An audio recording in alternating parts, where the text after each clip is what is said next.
Welcome to the Every Voice Now podcast, where we bring voices of color into the spotlight. I'm Mila Kim. And I'm Ed Gilbreth. In every episode, you'll hear from authors of color about the making of their books, as well as the challenges they had to overcome along the way.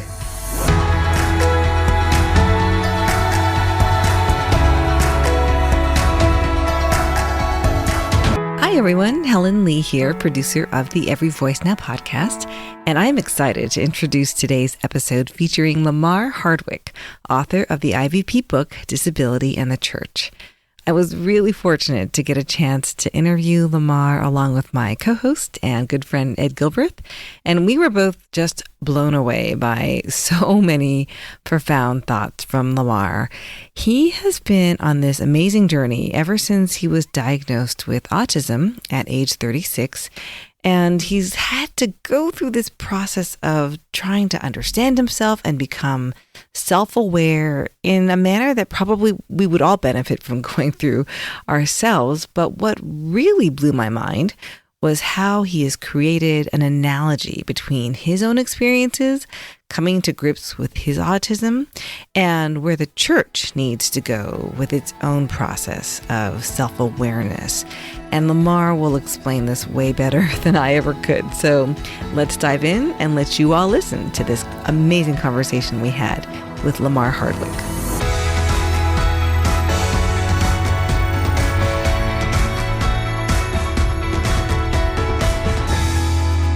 We are excited to welcome Lamar Hardwick to the Every Voice Now podcast today. Lamar, thanks for joining us. Thanks for having me. It's an honor. Well, it's great to have you here. Well, let's talk a little bit about your ethnic identity journey. Could you tell us about your ethnicity and what are some of the key moments in your ethnic journey that stand out to you as you've become more aware of your ethnic identity? Yeah, so I'm African American. I grew up living all over, being immersed in different cultures. Lived in Germany for a while, but it wasn't until we returned back stateside in El Paso, Texas, and we were actually having a discussion in a class during Black History Month. And at lunchtime, we were sitting at the table, and I remember a classmate basically lamenting some of the tragedies that had happened in our country to enslaved Africans and Black people. And I can remember saying something to the effect of asking him, because he was saying it from a position of sort of an outsider, meaning, I'm sorry what happened to you guys. And I made the comment to him about his ethnicity, not realizing that he wasn't white.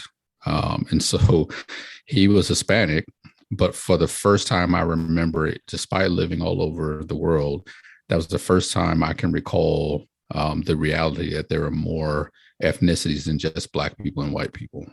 So it was sort of a strange revelation, because I had been to Germany, I had been to other places, I knew there were other cultures, but sort of the world that I lived in shaped everything in terms of Black and white.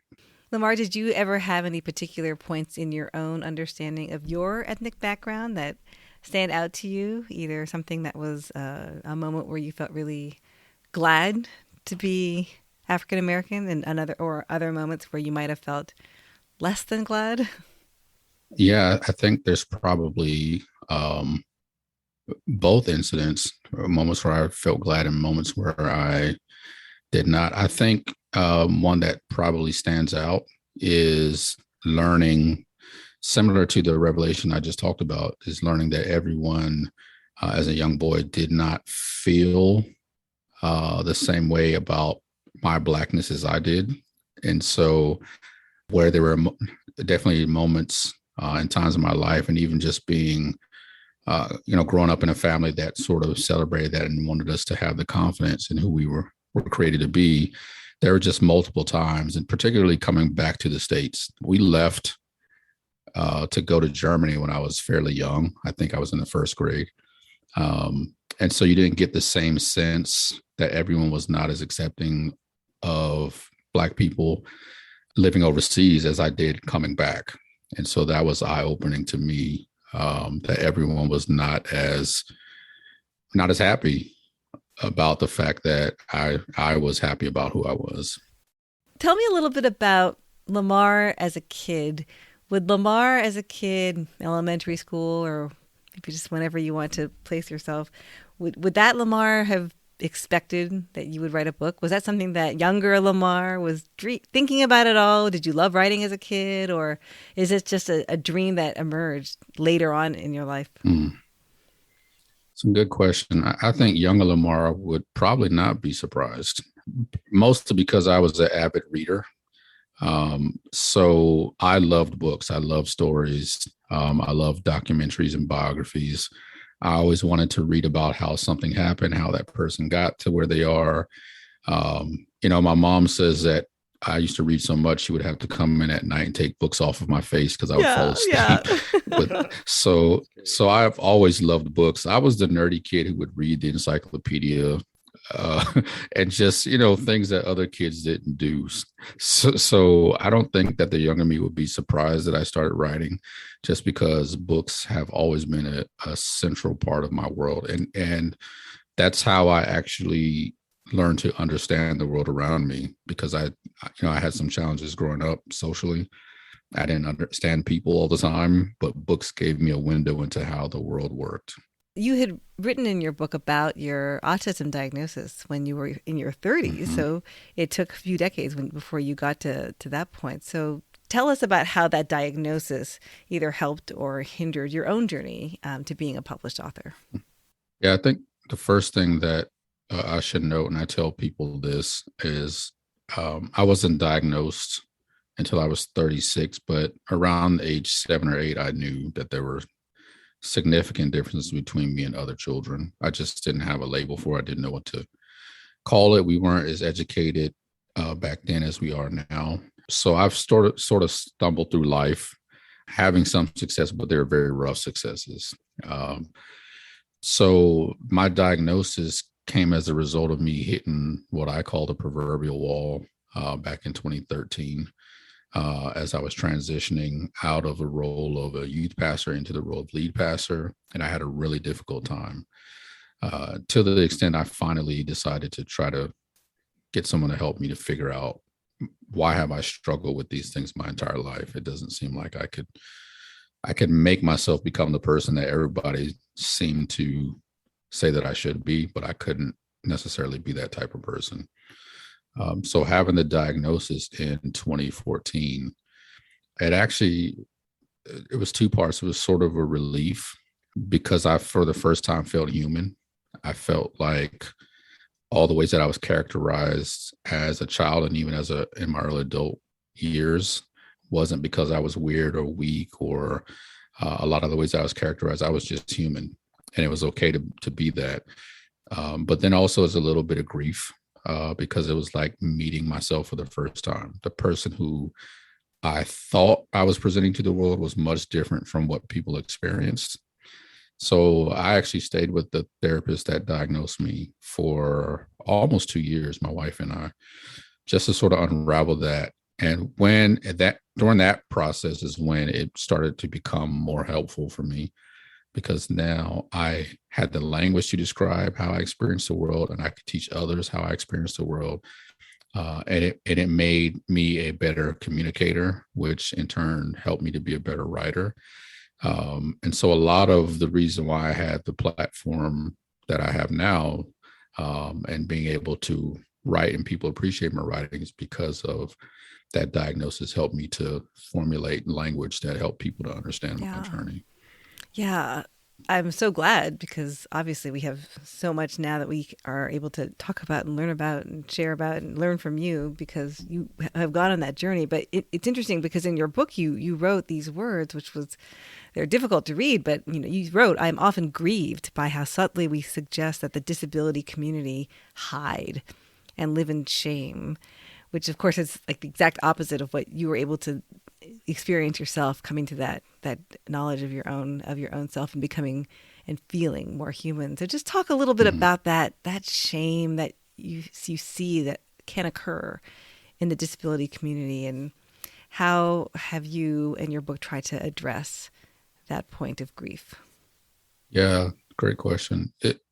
You often see it, and I think, I'll back up. The people in the disability community feel it and see it in ways that able-bodied people don't always recognize. I don't think much of it is by design or intention, but it is just by the way that the church is set up, and really society is set up in general, to make disability a taboo subject, to make it something that is an undesirable topic. And in the same way, when it's an undesirable topic and it's a taboo topic, it creates a shroud of shame and stigma around it that the people who are not allowed to talk about it, and the people who are the subjects of the things that the church doesn't spend much time talking about, feel it in ways that the people who are not talking about it don't feel. And so anytime your voice as a person of color or a person with disability is not heard in certain spaces, it automatically creates a shroud of shame and stigma because those voices are not welcome, and those stories are not welcome. And so that communicates to people that those stories aren't important. They're not necessary for this space to be considered sacred. And so you tend to internalize that and say, well, this must be something that the church is not interested in, or the church repudiates, because it's not something that we talk about. So I think people in the disability community feel it a lot, probably more than they express. Because also, if your voice is not allowed in that space, then at some point you stop attempting to make your voice heard in those spaces. Lamar, we talk a lot about, on this podcast, we talk a lot about the challenges of being part of marginalized groups who are finding their way into publishing. But you not only come from the perspective of an author of color, but also as someone who represents those with disabilities. Could you tell us about that intersection of those two parts of your identity, and what does that look like for you as an author? Yeah, it's super complicated. Particularly over the last couple of years, it's been even more complicated. So even if you look at what's happened nationally, let's say, we don't have to go back far, but last year, we're still recognizing the challenges of the voices of people of color being heard in an equitable way. And so if you add to that being what I call a double minority, it makes it even much more difficult. And a lot of that, I think, is because I don't know, as a society, we've learned to do more than one thing at a time. And I don't want to make it seem like a competition, but the conversation has been, and as it relates to diversity and inclusion and equity, has primarily been about ethnicity and race, and that is a much needed conversation. But because we're so far behind the curve on that, it's even more difficult to talk about issues of disability, because people are just now trying to really get a handle on the ethnicity and race conversation, and even the gender conversation. And so it's almost like we find ourselves, those who are people of color and with disabilities who want to write and talk about disability, we find ourselves sometimes being asked to lean more towards the race conversation. And I can certainly speak a lot about that. But one of the reasons why I wrote the book the way I did is because I wanted the conversation to be, if we're in a stage and season of our country where we're talking more about diversity and inclusion, let's back up and realize that the largest minority group in the world are persons with disabilities. So for me, it's kind of difficult to have that conversation about being more inclusive and more diverse without talking about the largest minority group in the world. But even that in and of itself says something about how we view disability, that we totally skipped over 20% of the population for the sake of talking about diversity and inclusion in other areas, which are needed. But by far, persons with disabilities are the largest minority group in the world. And I say this also in the book, it's the only minority group that you can join at any time for any reason. Well, we need to take a quick break, but when we return, Lamar will do a reading for us, and we'll talk more about his writing process. So stay tuned, and thanks for listening to the Every Voice Now podcast. Have you heard about the new monthly book club from InterVarsity Press? IVP Book Drop is the perfect club for readers who want to grow spiritually, hear from diverse voices, and start powerful conversations on today's most important cultural topics. Plus, it's only $9.99 each month. When you join IVP Book Drop, you'll receive our best-selling title, Reading While Black, by Isa Macaulay, as your very first book. And after that, you'll continue to receive one curated book a month for just $9.99. As a listener of the Every Voice Now podcast, you already know many of the diverse authors featured, like Drew Jackson and Isa Macaulay, and you'll meet even more authors like them each month. IVP Book Drop is the easiest and most affordable way to receive the latest IVP books from your favorite authors. To learn more and join today for only $9.99, visit ivpress.com/EVN22. That's ivpress.com/EVN22. Save big on books worth talking about by signing up for IVP Book Drop today. Welcome back to the Every Voice Now podcast. I'm Helen Lee, and it's time for our Behind the Word segment, where Lamar will be reading a passage from his book, Disability in the Church, and then we're going to find out a little more about what went on behind the scenes of writing that passage. So, Lamar, tell us a little bit about what you'll be reading for us today, and why did you select this portion from your book? Yeah, so I'm going to read a little bit from the introduction of my book, which is entitled A Love Letter to the Church from an Autistic Pastor. And I'm reading this section because it, for me, sets up the foundation of an observation that I have made about the church and how it relates to my own journey of being diagnosed on the autism spectrum. As an autism advocate, I take very seriously the need to provide resources and support to those in the autism community. It is a cause to which I have given my life since being diagnosed in 2014. And as a pastor, husband, and father, I openly use my platform and experience to help serve and educate the world about autism. My aim is to draw a parallel from my own personal diagnosis experience to the current social unrest in our nation. I am often asked why I wasn't diagnosed as a child. I was born in 1978. We didn't know much about autism then, and the little we did know was a very narrow and rigid understanding of what it actually was and what it wasn't. I also moved around a lot, so people attributed my inability to adjust well socially to my never being in the same spot for more than a few years. Out of all the factors that may have led to the years of living with undiagnosed autism, I think the biggest factor is that my developmental history is sort of a mystery. In reality, we didn't know what to look for then. So as the years went on, the struggles I did have were attributed mainly to character flaws or behavioral issues. I can't blame anyone, and I certainly don't blame my parents. We simply didn't know what the development of a child should look like in the way we understand it now. As long as I was walking and talking, everything appeared to be just fine. Being diagnosed with autism in 2014 at age 36 not only helped to bring some closure to a very difficult period in my life, but it also helped to promote a series of conversations about both past development and future direction of my life. Finally coming to an understanding of who I was and why I thought, saw, and heard the world the way that I did has changed me for the better. As a result, I understand the world around me in a much different way than before.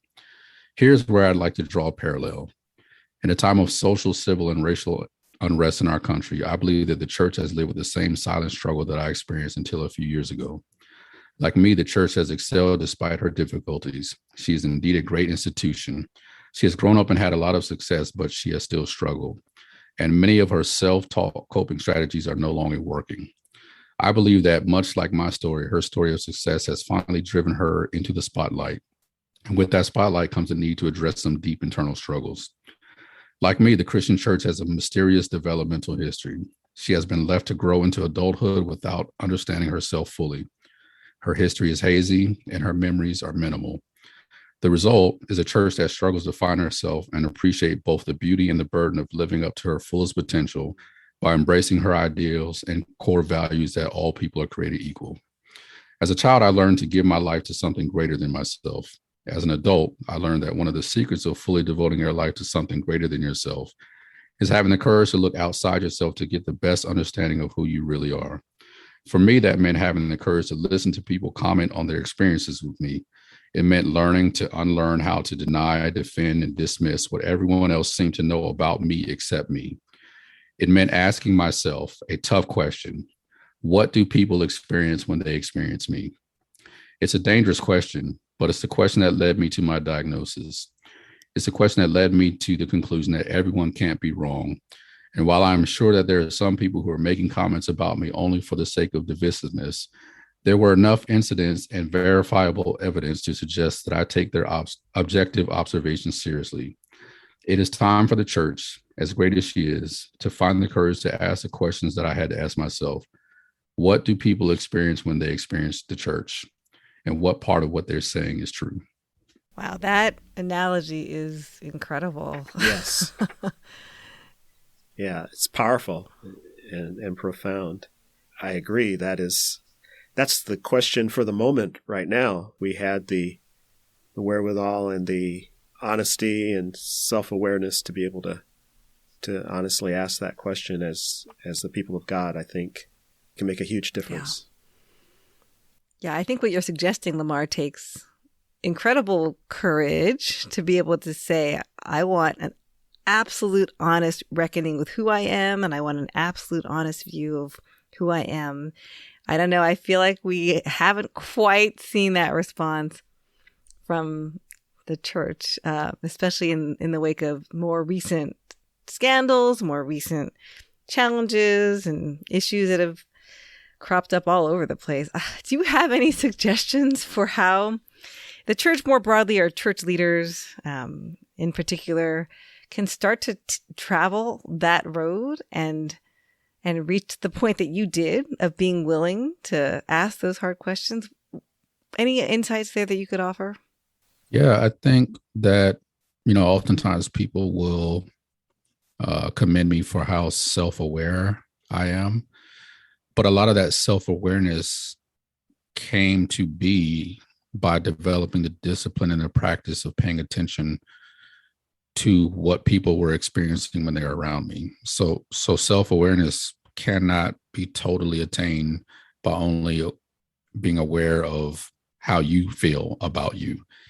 And I think we live in a culture where we've taught ourselves that we should not care what other people think. And I think to a certain extent, there's some truth that we don't want our lives to totally be shaped by people's attacks or their applause. But to get an honest reckoning of who I am and how I present myself to the world, it takes the courage to actually listen to people's interaction. And that was my experience. Those were not things that I hadn't heard before.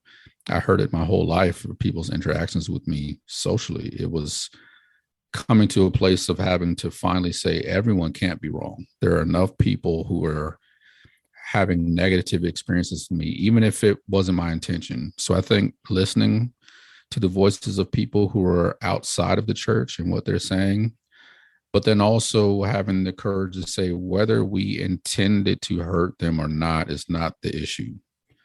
The issue is this is what they're experiencing. And I think in a lot of ways, the church defends itself because we can lean on the fact that it's not our intention. Well, intention only matters to the offender. It doesn't matter to those who are offended. So if you step on my foot, even though you didn't mean to, it still hurts me. And so we have to reckon with the fact that whether you meant to do it or not, we still have to address the result of the action. And I think the church has to get better at listening to the voices of those around us. I tell people all the time, I think Jesus was great at it. If you remember the story of him sitting around with his disciples and saying, who do people say that I am? Right. He's trying to get his finger on the pulse of what the community thinks about what he's been doing and the ministry that's going on. So I think we over spiritualize it. I think he really wanted to know what's the word on the street? How are people receiving us? What are people thinking about what we're doing? Because I often share in training that, your quote unquote brand is not necessarily who you say you are. It's what people receive from you. And so the church just has to be better at listening to the voices of people who have felt marginalized by the church. Everyone can't be wrong.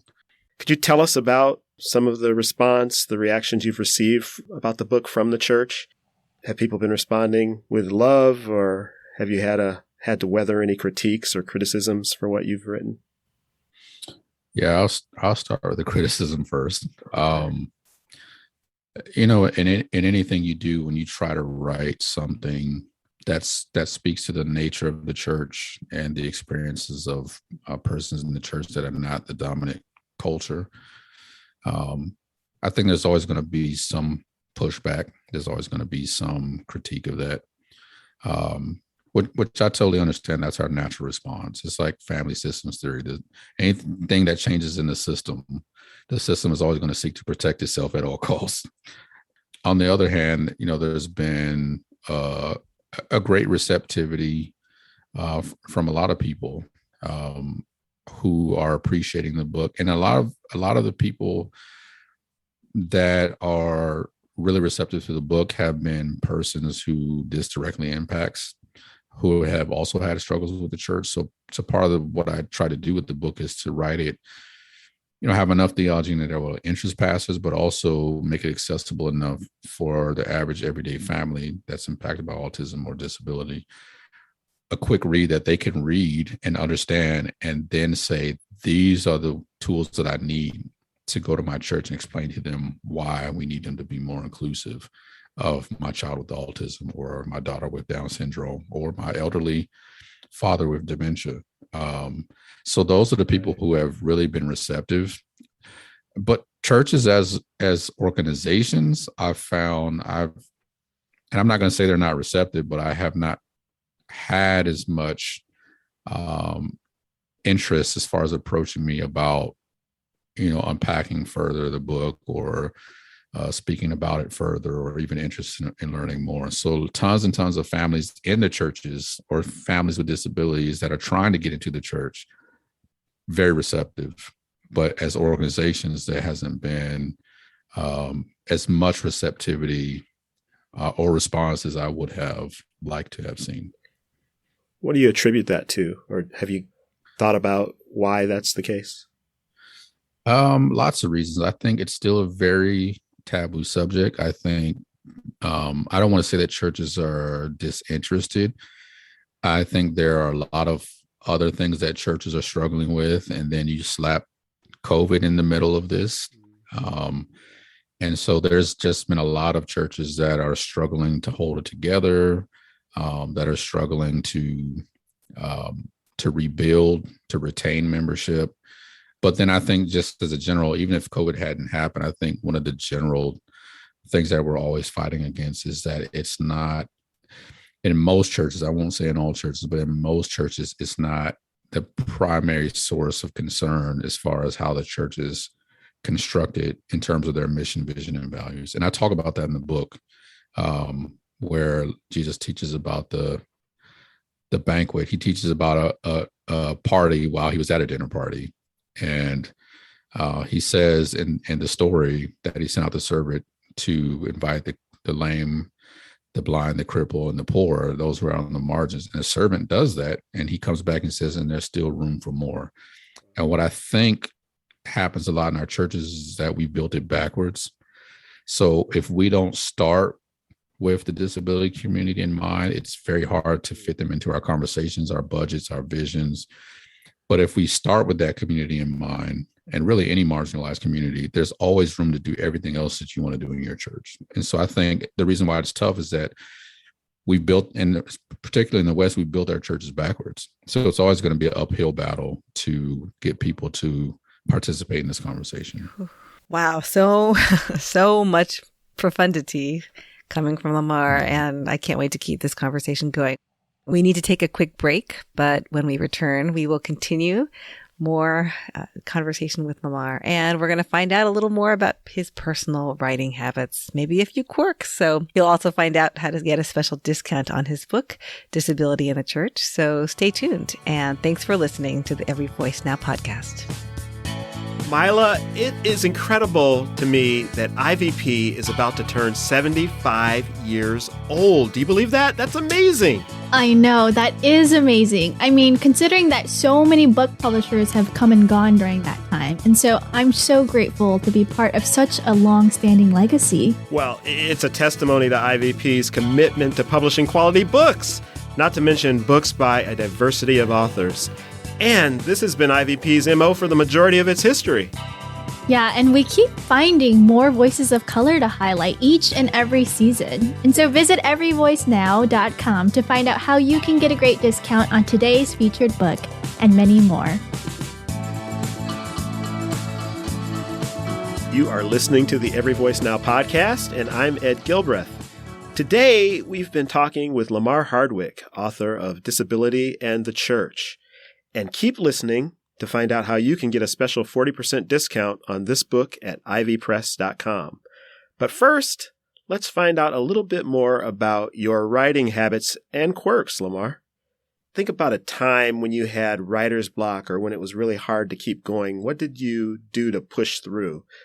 What were the habits or disciplines that helped you stay on task? Yeah, I wish I could say I had habits. I'm more inspirationally driven. And so unlike most writers where they have like a disciplined day where they write, for me, once I've walked and I've processed and I've thought about it, and sometimes I'll listen to a podcast while I walk or even when I'm exercising, then it'll hit me. And it could have been 3 or 4 days since I've written last. But once the inspiration hits me after our process, I could write a chapter. And so my writing style is much less structured than I'd probably like it to be, but it works for me. Right. So I kind of go off of, okay, I'm ready to go. And I have to get in front of the computer and just let it all out.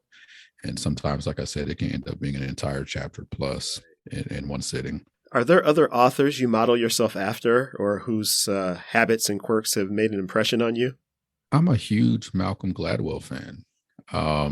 I like the way that he can take an issue that is close to him and then connect it to a much larger issue systemically or societally. So I tend to gravitate towards that style where it's not academic. There's a term I just learned about called scholarly personal narrative, where you take an issue or a story that's important to your life or somehow connects to your life, and you connect it to a much broader. And that was sort of the feel that I was trying to go for in the book, is to use my story as a platform to talk about big theological ideas, but make sure that there's a narrative in the story and that people can follow. Lamar, do you have any advice for up-and-coming authors who struggle with disability and who want to get published? Is there anything specific you'd want to say to writers in that community in particular? Yeah, I would say to know that your voice is valuable, that we need it. And so continue to push forward, continue to write as a practice. A lot of the writing that I did in the book came from thoughts and ideas of years of blogging that I just expanded on and did more research on. So never stop writing and know the value of your voice. The more voices of the disability community that we can get published, the more increased learning there'll be on this subject, and it'll help to shape the church for the better in the future. It's clear just listening to you, Lamar, that you love the church and you want to help her do better in this area. As we conclude, could you just leave us with some thoughts for those in the church who want to do better and would like to see improvements in terms of ministering to the disability community? Yeah, I would say, one, the church actually has a rich history. I still in my research can't pinpoint where it pivoted, but up until probably around the 2nd or 3rd century, that's what the church was known for. So much so, the emperor that followed Constantine said that we can't even return back to the pagan religion unless we do a better job than the Christians of taking care of the orphans, the widows, and the sick, because he knew that was the mark of Christianity. So we are always great at being inclusive of persons with disabilities. So I would encourage us to know our rich legacy and history and fight for an opportunity to return to that as being the hallmark of who we are and what we're known by. But then also I would say, the reason why I continue to love the church, even though I've personally had a difficult time and many others have in the disability community as well, is because there's no plan B. Jesus didn't leave the keys to the kingdom with any other organization. So, this is all we have. And so I believe strongly that there's beauty in the local church. And so, I continue to contend for that because Jesus didn't really give us another option. We're the ones who he gave the keys to his kingdom to. And so it's on us. So I would encourage us to know that we have to do better. Well, thank you for that encouragement, Lamar. I think we've come to the end of our time together. But before we go, we want to give you a few moments to share with our listeners about any special projects you have going on right now and how people can best reach you, Lamar. Yeah, so right now it's just continuing to try to share the book with everyone, and to, now that I'm able to travel again a little bit, is to get out and share the message and to actually help equip new leaders. So that's really what I've been working on and focusing on. And it's to get in touch with me is really simple. I have a website. It's autismpastor.com. Autismpastor.com. On there, you'll be able to find connections to all my social media, links to my books, past blogs, even links to other organizations that I've written for. There's even a calendar where I'll be as I'm starting to pick up speaking and traveling again. So that's the best way to find me, is go to autismpastor.com. All right, we'll get that in the show notes. We will. Well, thank you so much, Lamar. It has been an honor and privilege to have you on the show today. Thanks for having me. And now we want to share with all of you that you can find Disability and the Church at everyvoicenow.com. And if you use the code EVN40, you can get 40% off and free U.S. shipping. So visit our site to get a great deal on this important and much needed book. Thanks, everyone, for listening to the Every Voice Now podcast, brought to you by IVP. Our producer is Helen Lee, and our sound engineer is Jonathan Clausen. If you are enjoying our show, please share about it with your friends. We'd be grateful for your reviews and recommendations on Apple, Spotify, or wherever you listen to your podcasts. And we'd love to hear from you directly anytime. You can find us on Instagram and Twitter at Every Voice Now, or you can email us with your comments, questions, or suggestions at evn@ivpress.com. And join us next time for another inspiring episode of Every Voice Now.